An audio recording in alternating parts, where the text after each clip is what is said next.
C'est peut-être plus facile de mobiliser pour la défense des pandas, des rhinocéros ou des éléphants, mais en France aussi, plus de 2400 espèces sauvages sont en danger, comme le lynx du Jura, les papillons azurés ou l'escargot de Corse.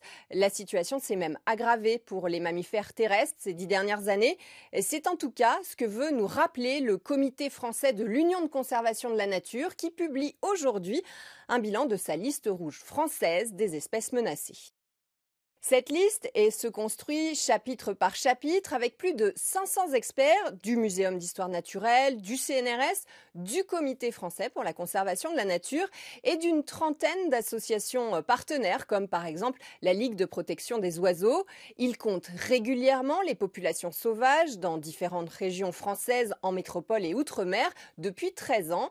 Et aujourd'hui, ils suivent près de 14 000 espèces d'animaux, d'insectes, de plantes. 17,6% sont menacés et la situation ne s'améliore pas. Par exemple, des oiseaux communs, c'est-à-dire censés être très présents sur tout notre territoire, viennent de faire leur entrée dans cette liste rouge, comme le chardonneret élégant.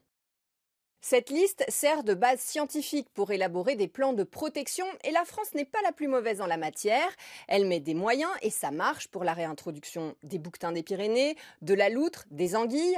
C'est plus compliqué pour cohabiter avec les grands prédateurs comme les ours ou les loups, mais ce sont des espèces parapluies, c'est-à-dire que leur réintroduction va permettre de préserver de grands espaces naturels, y compris forestiers, pour capter plus de carbone, préserver le climat, faire revenir d'autres espèces et recréer un équilibre naturel. Le lynx, par exemple, peut chasser les cerfs ou les chevreuils qui piétinent les champs des agriculteurs. Pourtant, il y en a eu 3 de braconnés l'an dernier dans l'est de la France, malgré le confinement. Donc cette liste nous rappelle qu'il y a encore du travail pour limiter la destruction de la nature.